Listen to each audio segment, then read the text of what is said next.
Welcome, everybody. I'm Amy Klein. I am a volunteer at Temple Emanuel. I am privileged to serve on the board of Combined Jewish Philanthropies and on the board of the Shalom Hartman Institute. And at Temple Emanuel, I am the leader of all things Hartman, no matter what they are. And tonight is certainly a highlight for us. I wish that I were welcoming you to Temple Emanuel, to our beautiful sanctuary, but instead here we are on Zoom. And despite the confusion of this last minute change, we're very happy you could join us and that so many of you could join us. It's great to be with you.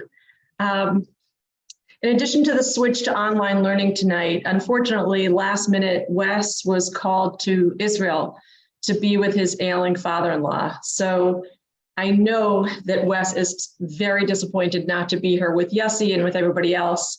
And our thoughts are with Wes and Shira and Rabbi Goodman at this very difficult time. We're grateful to Rabbi Marc Baker, President and CEO of Combined Jewish Philanthropies, for stepping into the conversation to be in dialogue with Yossi. Marc, we really appreciate your being here, and our partnership with CJP and our partnership with CJP, with Temple Emanuel, and with Hartman, and all things in Jewish Boston. We are facing an extremely difficult time in Israel right now, and it's very hard to get our heads and frankly our hearts around what's going on there. And honestly, I can think of no one better, no institution better than the Shalom Hartman Institute to help us make sense of the difficult things that are happening right now in Israel. One of the best voices from Hartman to help us deal with the challenges is here with us tonight on our screen, and that would be Yossi Klein Halevi. Yossi, we are counting on you on helping us deal with this troubling news and how we move forward from here. I think in Boston you need no introduction, but I'm going to do it anyway. So Yossi is a senior fellow at the Shalom Hartman Institute in Jerusalem. He's co-director of Hartman's Muslim Leadership Initiative, author, co-host of one of Hartman's two fantastic podcasts, For Heaven's Sake. And frankly, Yossi, you're a favorite teacher of ours at Temple Emanuel in Jerusalem when we're at the Community Leadership Program every summer, and when you're here with us here in Boston. So whether we're in Jerusalem or we're here in Boston or you're online or in our heads in the podcast, you're one of our favorites, and we're really happy to welcome you here to be with us to help us make sense of what's going on. It's wonderful to be with you. Thank you. Marc. Thank you so much, Amy, for your words and your leadership and your passion. And a huge thank you to the Edward Fine Foundation for being what I would call a prime mover and lead funder of the CJP Shalom Hartman Institute partnership. A special thank you to Temple Emanuel for hosting tonight and for all the ways that you create a vibrant, engaged learning community. CJP is so proud to partner with you tonight and in so many other ways.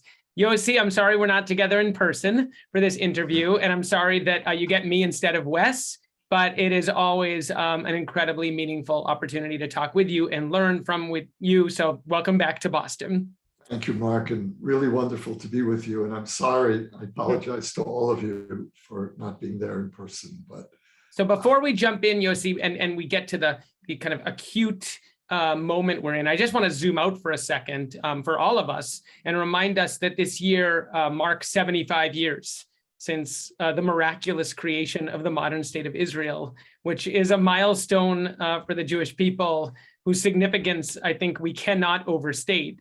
And I think you know this, Yossi, but here in Boston, we've launched an initiative called Spark, which is a multi-year initiative to celebrate Israel's 75th by bringing 1,000 people from across our diverse Jewish community to Israel. And more importantly, to ignite our Jewish future through community and connection, through learning and Jewish ideas, and through leadership.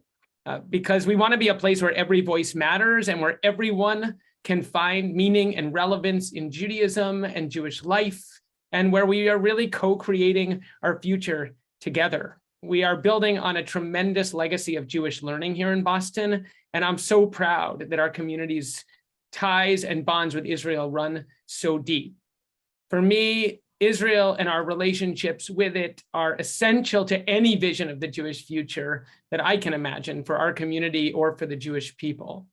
So because Spark is not only about those who are traveling to Israel, the learning and connections that we're creating are meant to include everyone who wants to be a part of this. And because of your thoughtfulness and honesty, and Yossi, because of your menschlichkeit, I'm so honored that tonight you're going to be part of our Spark journey. And that's the joy. And all of that would be true, even if we were not in what feels like an incredibly challenging, painful, and scary moment for Israel and for the Jewish people, and for the relationship between our community, North American Jewry, and Israel, as Amy alluded to. So let's get right into it, Yossi. We titled this conversation, Israel's Identity Crisis. How should Friends of Israel respond? So I think we should start with the identity crisis as you see it. Maybe you can help us understand it, perhaps by starting with the judicial reform, but add in anything else that you think is relevant for us to understand what is going on in Israel at this current moment.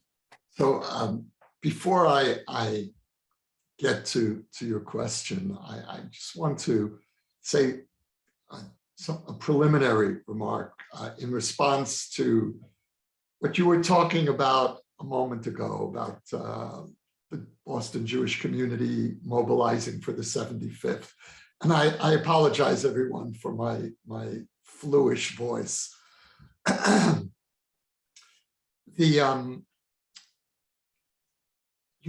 Thinking about this moment in Israel, I feel this urgent, almost desperate need to reach out to American Jews and to include you in what's happening in Israel.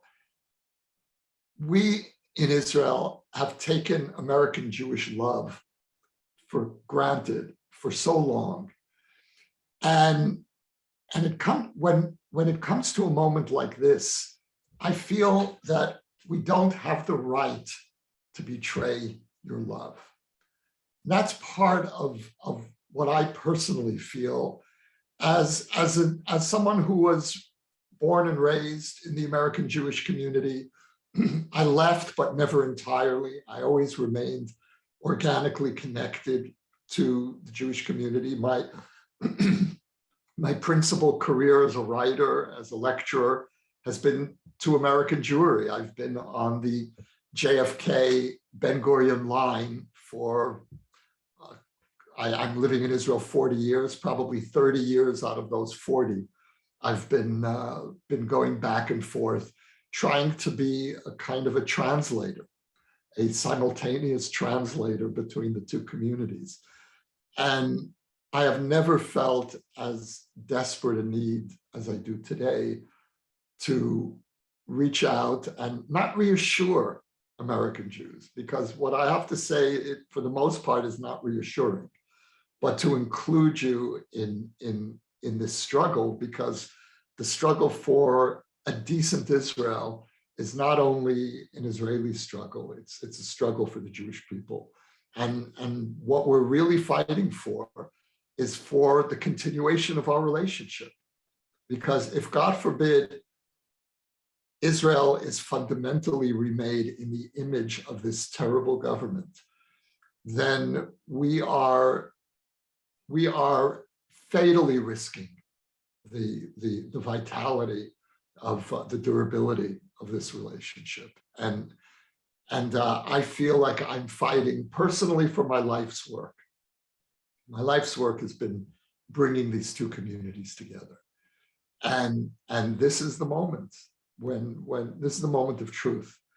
And so I'm just very grateful to all of you for showing up tonight and for the love and concern that you're showing. So in terms of what this moment is, there's the immediate crisis, which is the assault on judicial independence, which the government and its supporters misleadingly called by the innocent euphemism of judicial reform. This has nothing to do with judicial reform. Israel needs judicial reform. This is judicial revolution. This is the destruction of the independence of the judiciary. The government's proposal would concentrate effectively all power in the hands of the prime minister. We have no constitution. We only have one legislative house. If you do away with the ability of the court to override parliament, you are effectively handing all power to the prime minister.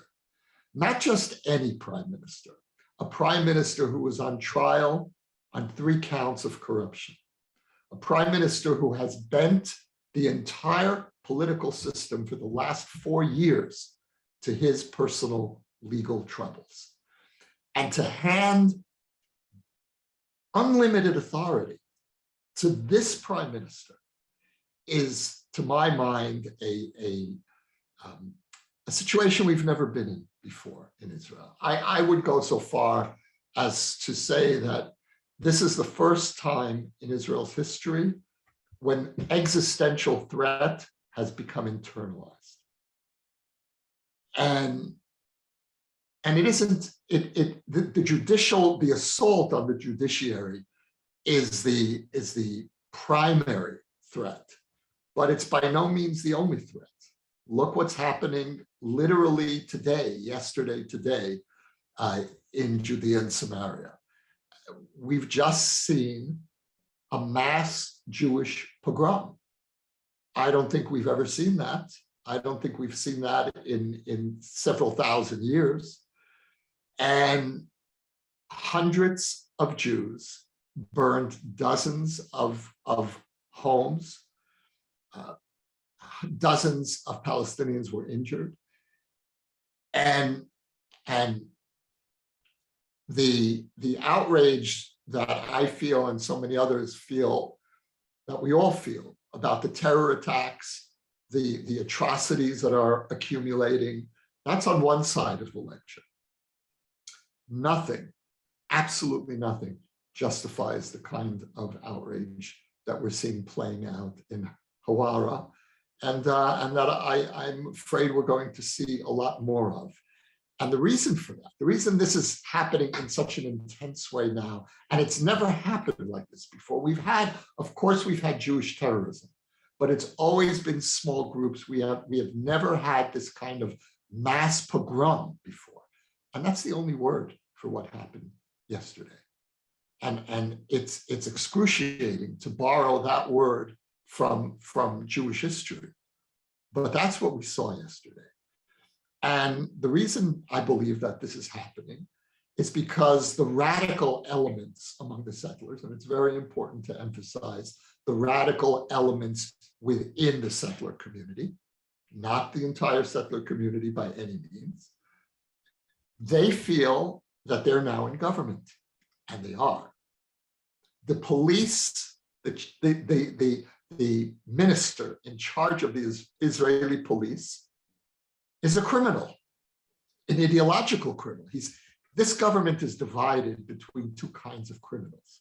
There's the ideological criminals, and then there's the petty criminals, people like Aryeh Deri, others who are facing indictment or have already been found guilty of normal corruption.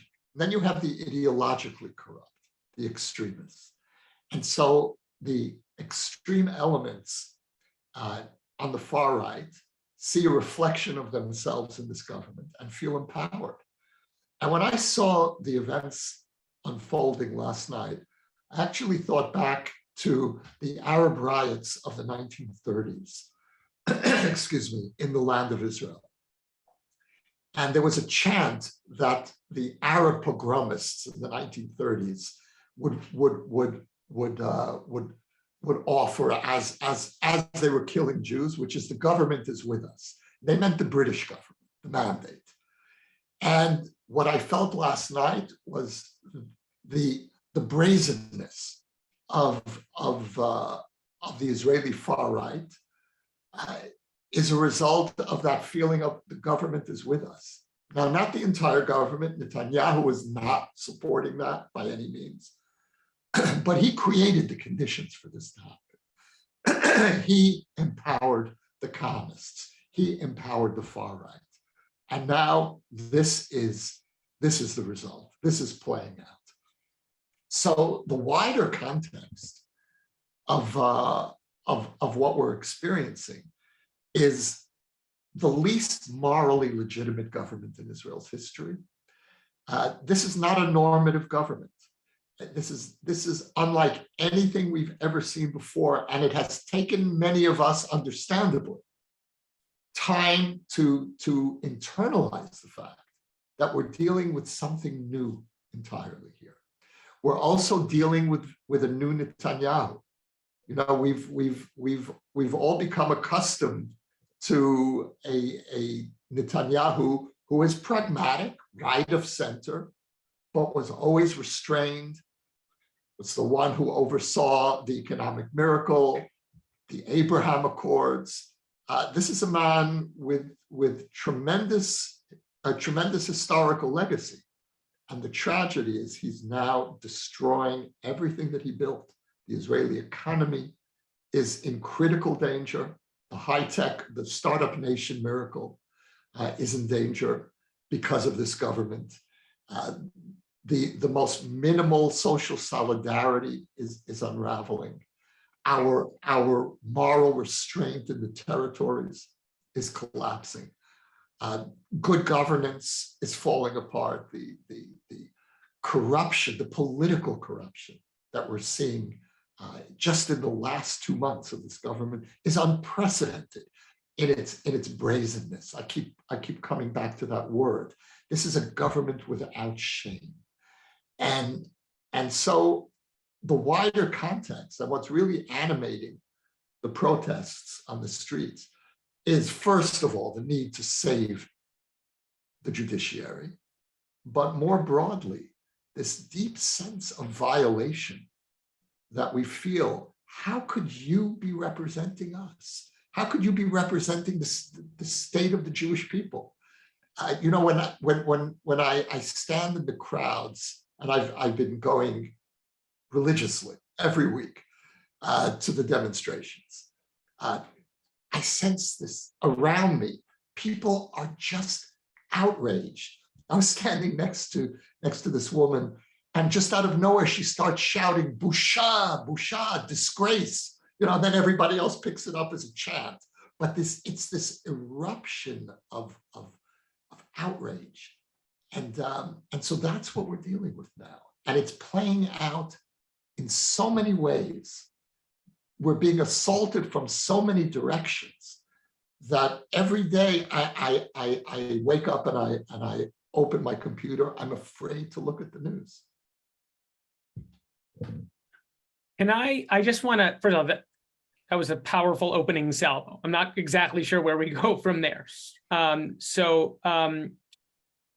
But since you went into a lot of details for people, and I've heard you talk about the kind of at the highest level, kind of what it means for Israel to be a Jewish democracy, a democracy and a state for the Jewish people. Can you just zoom out for a minute and just talk, when you talk about saving democracy, for example, you mentioned the judiciary again, but just give us, in your eyes, a couple of the core tenets of what it means for Israel to be a democracy that are at risk right now, just so we're level setting for everybody.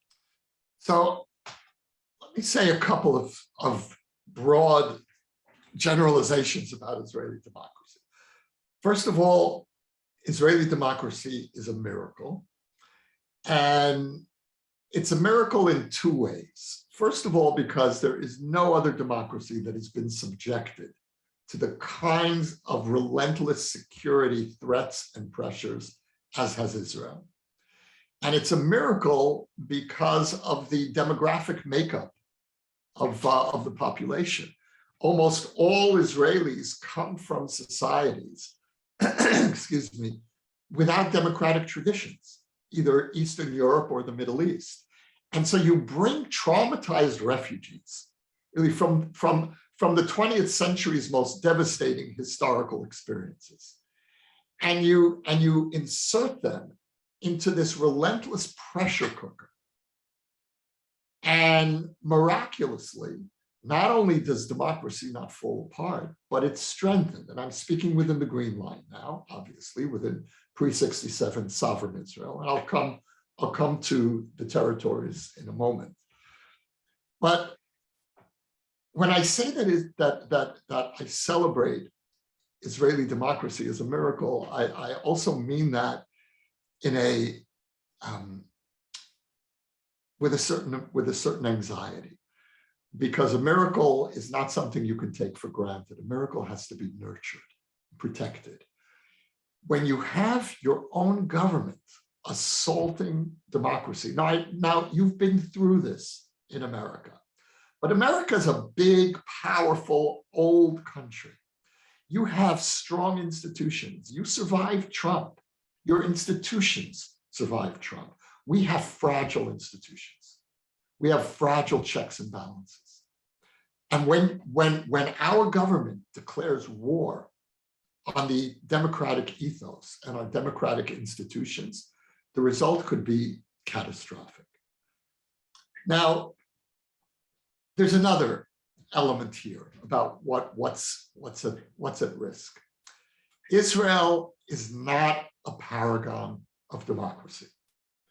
It never was, and it can't be a paragon of democracy. And I mean a paragon of democracy in an objective sense. There are countries that are more democratic than Israel. But we can't be a paragon of democracy. Facing the kinds of security threats that we do, the need to constantly balance democratic norms with dealing with security threats, being bound to a seemingly endless occupation with no safe way to extricate ourselves. Those circumstances make it impossible for Israel to be a paragon of democracy. But what we are a paragon of is for the struggle for democracy under near impossible circumstances. That's what makes Israeli democracy such an important experiment for humanity. If I can really be so grandiose in my Jewish declarations.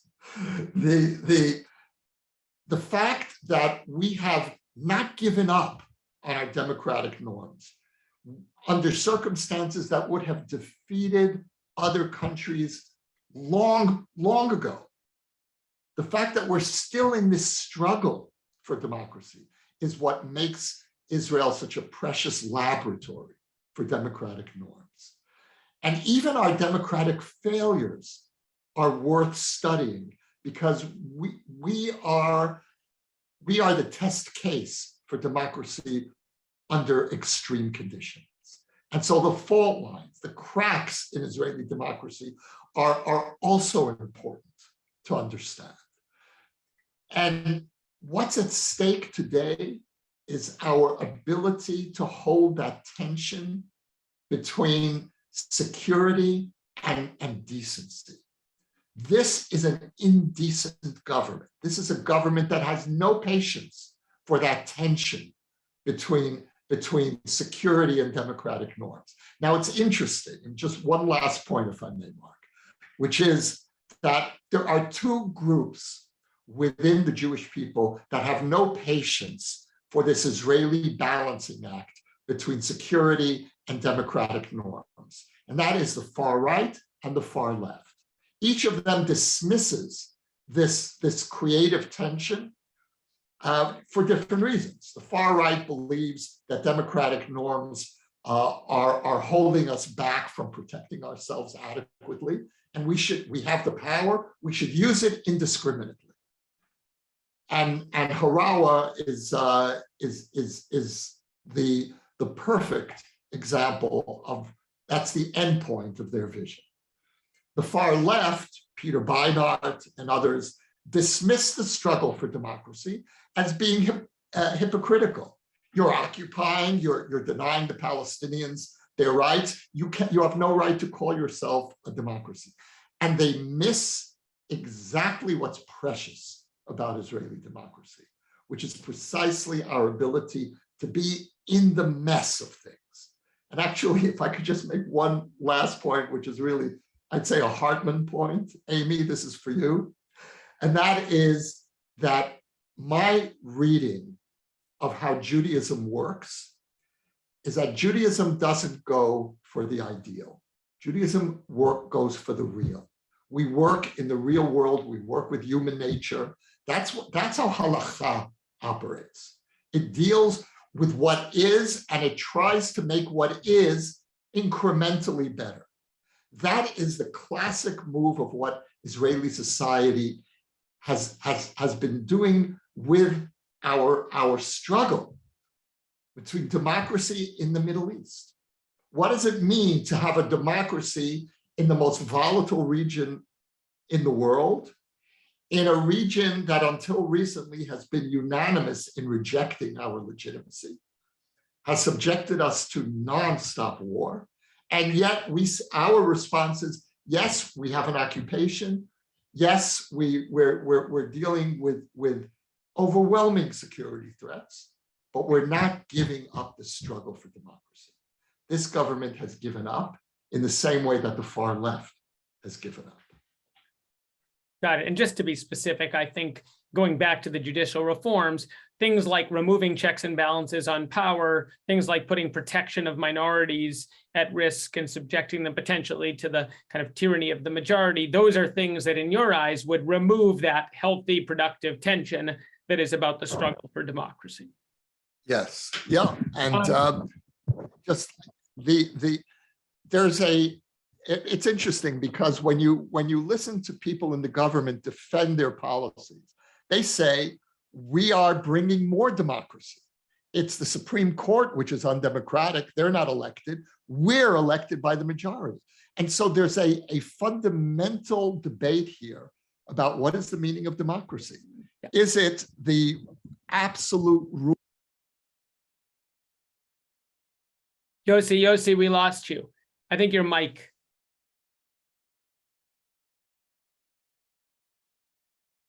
No, we lost you again.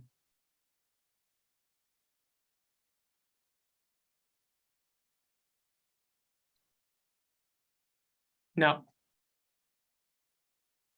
Don't worry, everyone. We'll give Yossi a minute to come back. No. Oh. Yep, you're back. You're back. Okay. Sorry. So there's a basic divide over what is the meaning of democracy. The liberal understanding of democracy is that it's a delicate dance between majority rights and minority rights. This government has a very different view of democracy. It is the absolute rule of the majority. The majority has the right to trample on the rights of a minority. It also has the right to negate democratic laws and to dismantle democratic institutions because it's the majority, and that's what this struggle is about as well. Thank you for just being a little more specific, because my experience has been, and I'm spending every day talking about this with leaders from around the country, anxiety about democracy. I actually think it behooves us to not just talk about threats to democracy, but to start actually being more explicit about those kind of core elements of liberal democracy that we're talking about. So could I just say one more example about that, which is really, I think, important in terms of what's happening in the debate. When the government and its defenders try to explain what this policy is about, they'll cite other legal systems. They'll say Canada has an override, and in the US, the president appoints Supreme Court judges. And they leave out the web of checks and balances that all of these other democracies have, and we don't. So there's something so profoundly disingenuous about the way they're going about defending this. And the other move that they'll make is they'll say that the Israeli Supreme Court is hyperactivist, has overextended its boundaries, has imposed liberal Western norms that are at variance with large parts of the Israeli public. To some extent, and I emphasize to some extent, there is validity to those arguments. We need a national conversation on that. The fact that we haven't had a national conversation on that is the failure of the liberal camp, and we have to own that failure. On the other hand, to say that the Supreme Court has flaws, even deep structural flaws, is very different than saying that this government and these policies, this judicial revolution, is the legitimate antidote. The cure will be far worse than whatever ails the judicial system, and so the weight of the conversation has to shift. Initially, at this point, we need to be looking at what the government is actually proposing and what the consequences of that plan will be. And then as a second stage to say, okay, we need a sensible judicial reform, but not this plan. And quite frankly, not with this government, not with a prime minister who's on trial, not with political parties that are headed by convicted felons. Almost every party in this government is headed either by a convicted felon or by someone on trial. Now, we've never had that situation. Is there another democracy anywhere where that's the case? And so this government has no legitimate right to oversee judicial reform in any way. I want to keep this government as far away from judicial reform as possible. So let me just say, first of all, we're getting a lot of questions from the crowd. People are writing me who want to hear what can American Jews do about this. I promise we are going to get there, but I need us to hold it for a couple more minutes because I want to ask you, and this may be a hard one because of how passionately and how clearly you have articulated all of the concerns about this moment. But can you just help us understand? I mean, this government was elected by, albeit a tiny majority. Like, for people in Israel who are not freaking out about this or who are not protesting in the streets, like, can you offer us some sense of what someone who disagrees with you would say? Just so we have some, I think it's important for American Jews to stay home. Yes, it's very important. And understand who Israel is right now. Okay, it goes back to what I said a moment ago about the critique of the court. And that critique has legitimacy up to a point. When the critics of the court say that this government, that the court has acted at times arrogantly, they're right. When it says that it's kept the court as a closed club, they're right. There were critics from within the judicial community. I'm thinking of the late Ruth Gavison, who was one of Israel's greatest jurists, who was kept out of the Supreme Court because she criticized elements of the court's overreach. The fact that the court is ethnically homogeneous. There's one Mizrahi on the court. Now that's a scandal. That's outrageous in 2023 Israel. There's simply no justification for that. And so the critics have a point. This is a closed club that needs to be aired out. It needs to reflect something of the diversity of Israel. And it also needs to reflect to a greater extent the fact that we are an Eastern country, or I would say the meeting point between East and West. That's really the essence of Israel as an ingathering of diasporas. And so it has to reflect something, not only the Western ethos of individual rights, but something of the sense of community and collective rights, which is really how a majority of Israelis understand their own identity. Now, that said, I think that the attacks against the court have been highly exaggerated. For all the flaws of the court, This is not a hyper-activist court. In the last 30 odd years, the court has vetoed 22 Knesset bills. When you compare that to other courts, it is well within the norm. This court, the Supreme Court, has consistently sided with the IDF.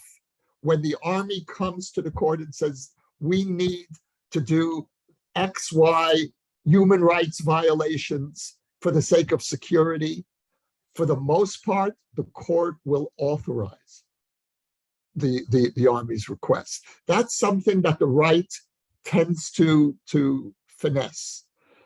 This is not a post-Zionist court. That's an outrageous accusation, and you hear that routinely on the right. And so there's been a great deal of exaggeration. Now, in the liberal camp, there needs to be more of an acknowledgement of the flaws of the court. The Supreme Court is not the Sanhedrin. You know, this isn't a sacred body that's beyond reproach. I believe on some level it is as close to a sacred body as a secular body can be, but nevertheless it still is a secular institution, and it needs to be treated that way. So I do understand the critique up to a point, but again, that critique cannot be used to justify a morally illegitimate government from destroying the independence of the court. So let's talk about your letter, and that will bridge us to American Jews. You know, I think probably many people on this call know that relatively recently, you and Matti Friedman and Danny Gordis wrote, I think, a somewhat unprecedented kind of piece in the Times of Israel, a letter to your American friends, expressing much of what you're expressing right now and kind of calling on us to raise our voices. And I'm just curious about the process that went into writing that letter for you, Yossi. I would say you're not, I don't think, known as a left-wing critic of Israel, or someone who calls upon American Jews to publicly criticize Israel. I would call you one of Israel's defenders, certainly in this space. So kind of what led you guys to send that letter, and what are you hoping will come out of it? Yeah, I think that what was unprecedented about that letter is that it came from three people who are identified with the center, and in Danny's case, the center right. So, and none of us have ever done anything remotely like that. I mean, I've long believed that diaspora Jews not only have the right, but the responsibility to make themselves heard, whether on the right or the left. You know, when American Jews on the right were vigorously protesting the Oslo Agreement in the 1990s, I felt that they were well within their rights to do that. And there's a game that Israelis play with the diaspora, which is Israelis like to say, don't get involved, we're the ones who pay the price. But if you're on the left, you welcome left-wing diaspora intervention in Israeli affairs. If you're on the right, you do the same move with right-wing diaspora Jews. So I think we need to, first of all, just come clean and tell diaspora Jews across the board, we take ourselves seriously as the state of the Jewish people. We are all citizens of the Jewish people.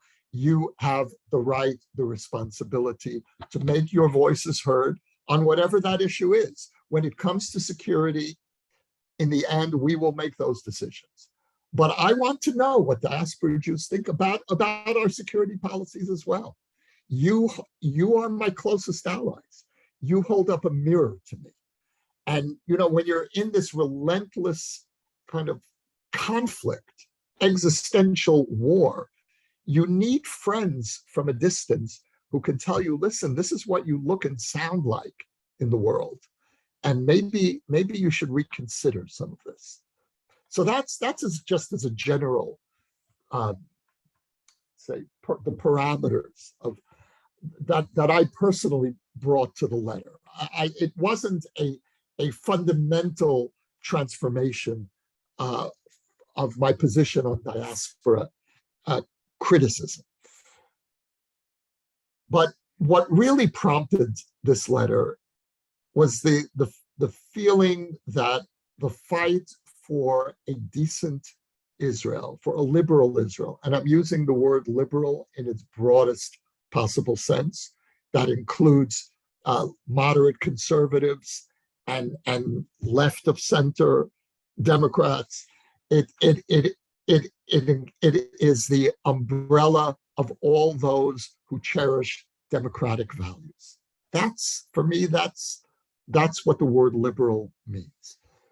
And the fight for a liberal Israel is as much your fight as it is ours. And that's really what prompted us to write this.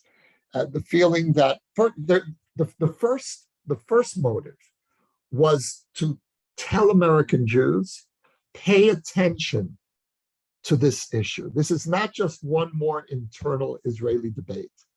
This is something different. This is something we've never experienced before.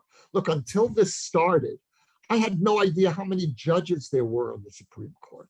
I had no idea how judges were appointed. I've done a crash course in issues that never interested me. I always, I want to keep as far away from the law as possible. And yet we've, as a society, we've all become mini experts in these arcane legal issues. And so the first impulse that we had in reaching out to American Jews is, we know that this sounds like an obscure debate. It's not. This is going to define whether Israel remains a decent country, a country that you can be proud of. And that's basic. And so that was the first impulse. And the second was, going to these demonstrations has been one of the most uplifting experiences that I have ever had as an Israeli. First of all, you're surrounded by tens of thousands of people who are going through exactly the same torments and sleepless nights that you are. And truthfully, I never lost sleep over any of Israel's problems. I didn't lose sleep over the Iran deal, which I hated and did my best to oppose. I didn't lose sleep over the suicide bombings, those terrible years of the Second Intifada. I'm losing sleep over this. And I know that there are many, many other Israelis who are losing sleep as well. So you're standing in this crowd of people, you look around and you see this sense of this reassurance. You're not alone. And the other thing that you feel in these demonstrations is this overwhelming love that Israelis across the political spectrum feel for this country. This is the opposition. And yet you look at this opposition and what are we carrying? Literally tens of thousands of giant Israeli flags. Now, I think it's fair to say when progressives in America demonstrate, you don't have a sea of American flags. The American flag tends to be appropriated by the other side of the political spectrum. That's not the case in Israel. The flag belongs to everyone. And so there's something so moving. And I just, I would urge any of you, if you're going to Israel, go to the demonstrations, experience that. You will be very uplifted. Yes, there's tremendous anger, great anger, but it's such righteous anger. There's so much purity in that anger. And it's the purity of love. So I wanted American Jews to share in this moment because two things are happening in Israel now. One thing that's very bad and one thing that's very good. And it sounds like it's the same thing, but it isn't. The thing that's very bad is that liberal Israel is fighting for its life. The beautiful thing is that liberal Israel is fighting. And it is fighting in the most determined way that I have ever seen. I've been through lots of political campaigns. I've been through lots of different kinds of demonstrations. I have never experienced this kind of mass determination as I have in these last weeks on the streets in Israel. And I want American Jews to know that this is not only a terrible moment in Israel, it is a terrible moment, but something very powerful is happening. Liberal Israel is awakening. And I think this is going to be a turning point. It's not going to happen overnight. We're going to be going through terrible things, I fear, in the coming weeks. But in the long term, I feel that we are laying the groundwork for a new leadership in Israel and a new awakening. That was hopeful. That's the best. That at this moment, Mark, that's the best I can do in hope. So I want to stay on the question about American Jews because I think first and foremost, this is about the identity of Israel, the democratic and Jewish identity of Israel. And we could talk a little more about the Jewish identity of Israel. We spent a lot of time on the judiciary and the democratic, but I have to say, I think many of us are also concerned about the Jewish identity of Israel in terms of religious pluralism, in terms of what that means for us. But let me just ask you, short of the invitation for us to lose sleep with you, I have to say, I'm finding this moment as an American Jew and an American Jewish leader incredibly humbling because I'm not sure what our role is or what we can do in this moment. And I've gotten a lot of questions that people have said, should we not be going to Israel because it looks like we're supporting the government? Should we be, what are the other things that we could be doing to support the people who are protesting? Like, what do you recommend if you have any ideas for us as an American Jewish community who shares these concerns, even though we, by the way, have a lot of diversity in our community as well? What should we be doing right now? So first of all, the letter that Matti, Danny, and I wrote deliberately did not present a program. And our feeling was, well, certainly my feeling, and I think they felt this way as well, was that it's not our place to tell American Jews how to do solidarity. American Jewry is an incredibly capable community. No one knows how to organize better than American Jews, and I don't. So that's my preliminary response. The move that we're doing at the Hartman Institute is telling American Jews that is to invite American Jews into this Israeli moment. And the discussions that we're having at Hartman, we just had one today on the I Engage team, the seminar, our weekly seminar of Hartman North America and Israel, was exactly on this question, which is how do we invite American Jews into this Israeli moment, and how do we make this a Jewish moment and not just an Israeli moment? So the first principle here is that you not only have the right, you have the responsibility to somehow be part of this in whatever way. And I'll expand that and say, whatever your politics are, if you're for the government, then you have the right and the responsibility to make your voice heard, because this is your crucial moment as well. This is a moment where Israel is being refashioned. Everyone has a stake in it. So that's just a principle. And once that principle is established, then we can talk about specifics. Now, what I would like to see are solidarity rallies with Israeli democracy. Now, there was a demonstration last week at the Israeli consulate by left-wing Jewish groups. That was a protest I'm not talking about a protest. I'm talking about a solidarity rally where American Jews stand up and affirm what they love about Israel. What is the Israel that they are defending? That's very different than an angry anti-AIPAC demonstration at the Israeli consulate. That, for me, has absolutely no value. It has a negative impact. This and when I speak about a positive rally, that's a reflection of what the Israeli rallies are. I want to see thousands of American Jews holding giant Israeli flags in front of their local Israeli consulates, saying, we believe in Israel. We believe in the future of Israel. This is a moment for American Jews to publicly articulate the Israel that they want, the Israel that they believe in. What is your Israel?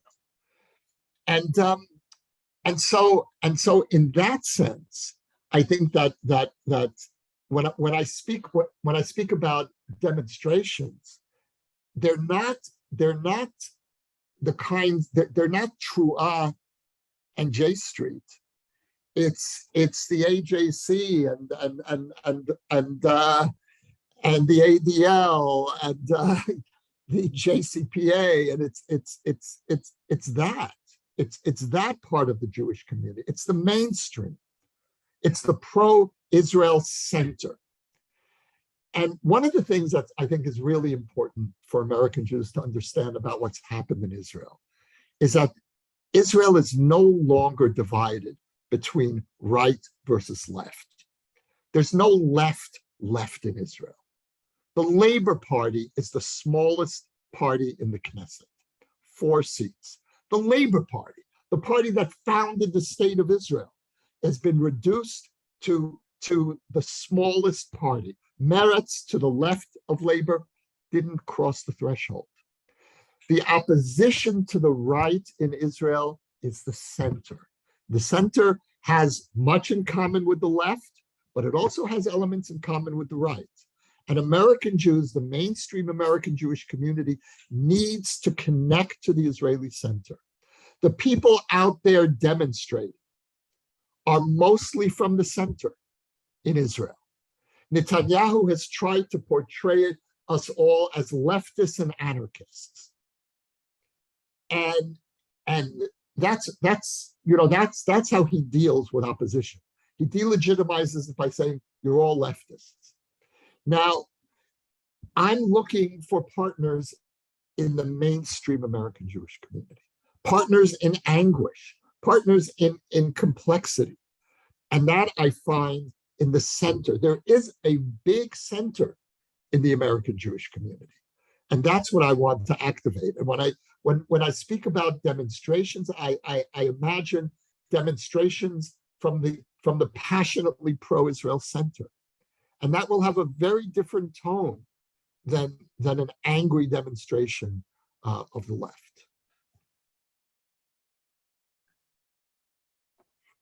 I'm just thinking, Yossi, that there's a little bit of a tension between that and what you said earlier, which is almost an invitation to anyone who feels a stake in the future of Israel, like, join the conversation. This is a moment of, what did you call it? Israel being refashioned. And I'm thinking about, in some ways, this is a moment of kind of like a new reimagining of what Zionism means, which includes the relationship between Israel and North American Jewry. And I think what you're calling for isn't just a galvanizing of the pro-Israel center, but also an invitation for people to just feel a stake in this and to do so from a place of love. And I just want to acknowledge, I think there are people all across the spectrum in this community, including those who have been at those demonstrations in front of the consulate, that are doing it from a place of genuine love. And, maybe part of what we're feeling right now is actually a cracking open of the possibility for a new kind of honest, very open conversation among American Jews about the kind of Israel that we want to see. Yeah, so I would say that I'm really advocating 2 moves here. The first immediate move is to galvanize the American Jewish pro-Israel center to connect with the Israeli center in defense of Israeli democracy, but more broadly, to change the ground rules of the diaspora Israel conversation. And look, this is something that we're speaking about in Hartman for years, that let's get serious about the relationship. Let's have a relationship of Jewish grown-ups. And Jewish grown-ups means that we have equal concerns, passions. We all have a deep stake in the outcome of what kind of an Israel emerges. And I want to see, of course, a healthy engagement. The alternative is drifting away, is alienation. And look, I have a great deal of critique of the American Jewish left and the American Jewish right, both. But I want to see them engaged. Now, I leave out two groups in that constellation. The first is our anti-Zionist leftists, and the others are anti-democratic rightists. I have no place in my otherwise broad tent for Jewish anti-Zionists and for Kahanists. Those two groups, for me, are beyond the pale. And I think the Jewish community needs to draw the line there. But short of those red lines, there's a very wide space for debate, diversity, for lots of disagreement. I passionately disagree with much of the discourse in the American Jewish community, but I welcome that discourse. And I've spoken at J Street at the J Street National Convention, and I would speak for J Street anytime. I say what I have to say, but if they invite me, of course I'll go. They're part of my being. They're a part of my being that I argue with, but they're not extraneous to me. The anti-Zionist left has made itself foreign to me. I have no shared language with them anymore. No shared commitments, and the same goes for the anti-democratic communists. I have no shared language and no shared vision with them.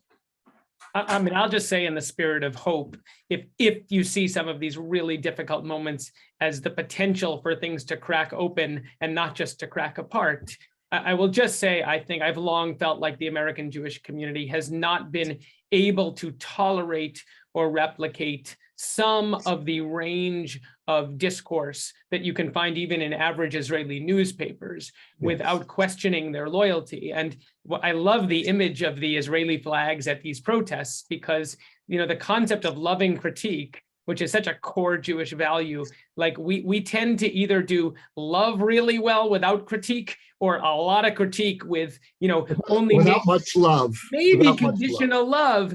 And I mean, this is a larger conversation about our world and not just the American, the Jewish relationship with Israel. But boy, do we need a kind of revolution in loving critique. And I'll add one more dimension to it, which is loving critique that is also grounded in knowledge and in learning. And I think, I think one of you've said this to me before, as has Danny Gordis in a follow-up, we cannot underestimate how important it is for evenings like this, and for those of us who care, to keep educating ourselves about the situation, because it's really hard to do loving critique well when it's not on a foundation of actual knowledge, understanding, and curiosity. I so much appreciate your point, Mark, about using this moment of crisis as an opportunity for rethinking the parameters of the diaspora conversation on Israel. And again, I think it's time to grow up as a diaspora. Now, I understand and to some extent share the fears about feeding the anti-Israel lynch mob. But if God forbid, this government prevails and effectively destroys the judicial system, then what we're going to be facing internationally is so severe that any collateral damage from a vigorous American Jewish conversation about Israel will be so insignificant. And there's a very serious concern among opponents of the judicial revolution that we will be exposing ourselves to serious intervention by the Hague and other international forums, and that what's kept Israel relatively immune from that kind of active intervention in Israel's internal affairs is the fact that we have a respected independent judiciary. The judges in The Hague know that we have the capacity to monitor ourselves. If we lose that, we're going to start seeing Israel treated as an illegitimate country, and we won't have the defenses that we have now. And that's something else that this government is going to leave us vulnerable in so many ways. Yossi, can you help us understand, and I'm mindful of time, we've got about 10 minutes left. Do you have a sense of how this comes back from the brink? I think, and some people wrote in, other than the protests, like, where do you see this going? And how do you see some resolution to this, in any positive way? So one of the most disorienting aspects of this moment for me personally has been that this strong oppositional position that I'm taking is very much out of my centrist political character, because all these years I've looked for the truths across the political and cultural spectrum.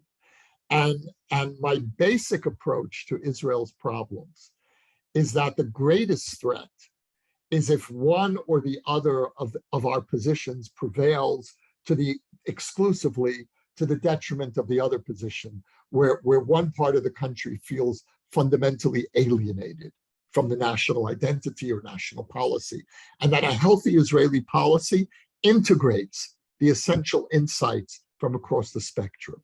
This issue, I believe, is different. And it's different because we're dealing with a government that is not morally legitimate, a government that has no rules, that is violating all the norms that have held Israeli society together for 75 years. And because of that, I don't believe that we can negotiate with this government. This government will not negotiate in good faith. In the same way that Netanyahu brought in Benny Gantz into a previous coalition and then spit him out as soon as it was politically expedient, used his naivete. There is zero trust in Netanyahu and in this government. And so I believe that it's premature to call for a negotiated compromise. This government must feel that it has no choice but to negotiate. It cannot come to the table from a position of strength. And so I'm relating to this government not as a partner, but as an opponent. And I have never been in that oppositional relationship with any Israeli government. And what we'll hear Netanyahu say is, oh, the opposition are sore losers. They can't get over the fact that the right won an election. I've been living with right-wing governments for 40 years. I made aliyah into a right-wing government. Begin was prime minister when I moved to Israel. So I have no problem living under a right-wing government. I have no problem accepting the legitimacy of a right-wing government. This government is not does not resemble anything that we've seen until now. And so, from the Kahanists to the Likudniks who are trying to destroy the judiciary, in every way, this is a revolutionary government. And revolutionaries are very loose with their moral scruples. Ends always justify means. And that's what we're dealing with here. And because of that, I don't believe it's time yet to negotiate with them. They need to understand that they have no choice but to negotiate. And I think we're getting close to that point because we're really, the demonstrations, not only are they not letting up, and I'm sure Netanyahu thought they would just exhaust themselves, but the demonstrations are getting stronger from week to week. And the economic pressure internally is getting stronger. And we're seeing different sectors of Israeli society organize in ways that we haven't seen. The security sector, the high-tech sector, doctors. It's the level of organizing, spontaneous organizing that's happening in Israel, I think is unprecedented. And so I want this to play itself out a little bit more. And then we come to the government from a position of strength.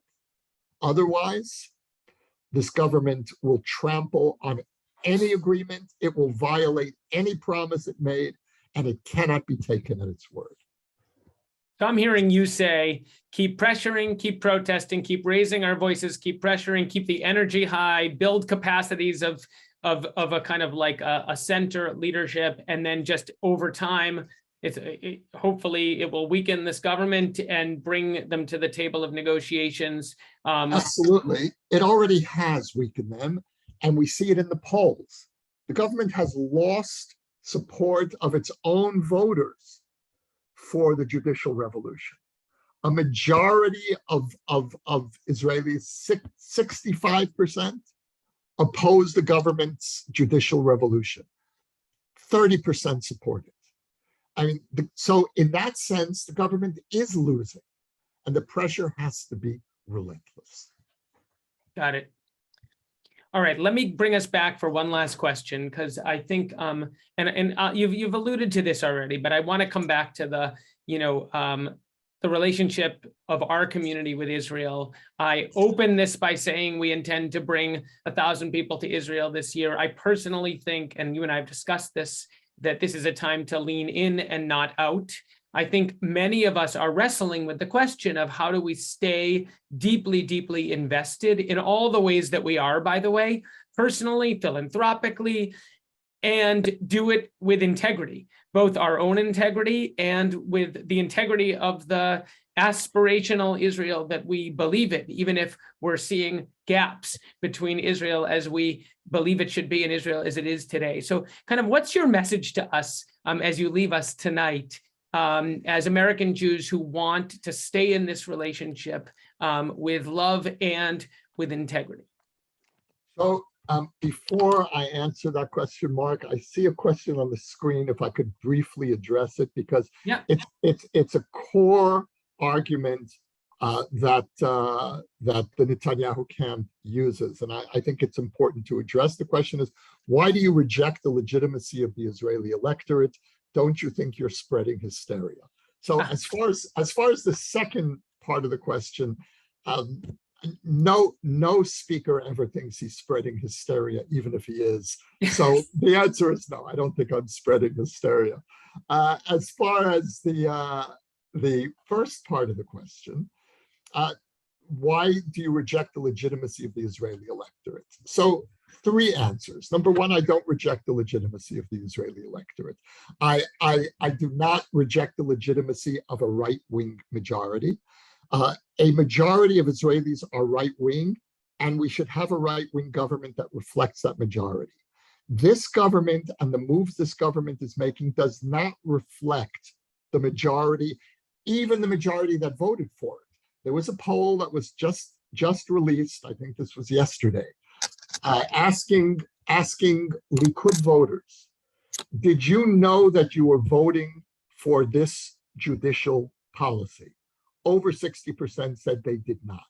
The government at no point was Netanyahu and other Likud Knesset members upfront about what this program was going to be. They were very vague. They promised a consensual transition, a gradual transition. They did not indicate that this is what they were going to do, and at this speed, and that the changes would be so deep. So when we talk about what this government, whether this government reflects the will of the people, and we're seeing the polls showing now, if elections were held today, this government would lose. They're down to 58 seats. They lost 6 seats in 3 months. That has to be a record in Israel. And so, no, I don't believe that this government, as in the policies it's currently undertaking, reflects the will of the majority. And the final point is, even a democratically elected majority does not have the right to destroy democracy. It does not have the right to trample on minority rights. It does not have the right to dismantle democratic institutions in the name of democracy. That kind of democracy is Hamas democracy. Hamas won an election, but democracy is more than winning an election. It's a culture. It's a series of norms. It's protecting institutions. It's protecting minority rights. And on all of those counts, this government has failed. Now, to conclude with your question, this is the 75th year of Israel's independence, and this is really a moment to not only defend what we love about Israel, but to remind ourselves about this moment in Jewish history that we are privileged to be custodians of. We have never experienced in all of Jewish history anything like this moment in terms of Jewish sovereignty and diaspora empowerment. We have never had a more powerful, vigorous, important expression of Jewish sovereignty than the modern state of Israel. That includes the kingdom of David and Solomon. This is as good as it gets in Jewish history in terms of Jewish sovereignty. And as far as the diaspora goes, we have never had a Jewish community as strong, as confident, as accepted for all of the worries, understandable worries about the rise of anti-Semitism. This is as good as it gets in diaspora. And so either one of these achievements, the sovereign state of Israel or the North American diaspora, would have been enough to transform Jewish life for generations to come. The fact that these two communities emerged more or less simultaneously, the self-confident American Jewish community that we know today emerged after World War II. And I don't think it's a coincidence that these two communities emerged at the same time, because we reinforced each other. American Jewry reinforced us in practical terms. Israel reinforced American Jewry psychologically and spiritually. And we need to rethink for the 21st century, what are the ways in which that extraordinary symbiotic relationship can continue to be nurtured, and what is our responsibility to protect what I would call the two flags on the bima, and what those two flags represent. And I'm writing a book now about the meaning of contemporary Jewish survival, about how the Jews overcame the Holocaust, how we went from the lowest point in our history to what really is the peak point in Jewish history today. And I think a lot about the two flags on the bima and the intuition that American Jews had in the 40s and 50s to place those two secular symbols at the most sacred spot in the synagogue. And that was an acknowledgement that these two flags represented the ability of the Jewish people to overcome the Holocaust. And that's what we're fighting for now. We're fighting for those two flags and everything that they represent, and for the ability of American Jews to keep those two flags at that sacred space. And I think we're going to win because there's tremendous power there. But that's what's at stake here. And that's why I'm so grateful, Mark, to you and to Amy and to all of you for this conversation, because this is exactly what we all need to be talking about together. So thank you. Thank you, Yossi. Thank you, Yossi. Thank you, everyone, for being here. Amy, I'm going to turn it back over to you to wrap us up. Quick wrap up. Yossi, if this is as good as it gets, then it's on us, because it's got to get better than this, because we're clearly not there yet. So thank you for being with us tonight, Yossi. This was very powerful. Your remarks are powerful at this very complicated time. So thank you for being here. Mark, thank you for partnering with Temple Emanuel as always. And to all of you online, thank you for joining us tonight. I want to invite you to join us next month when our Temple Emanuel Hartman Learning continues. We have an in-person speaker on March 20th, and hopefully we will in fact be in person in the Rabbi Samuel Chiel Sanctuary with Micha Goodman on Monday night, March 20th. And Yossi, he's talking a bit about what you talked about, that there really is, there's no left, there's no right, everybody's in the center right now. The left has sort of gone away. And he's talking about, his topic is called The Invisible Israeli Mainstream, and building a little bit on that point that you made. So in any event, again, thank you all for being here tonight. Join us on March 20th. We will have a recording of tonight's session later in the week on our Temple Emanuel website in the Hartman Learning Initiative section, so you can look for it there. And again, have a good night. Thanks for being with us.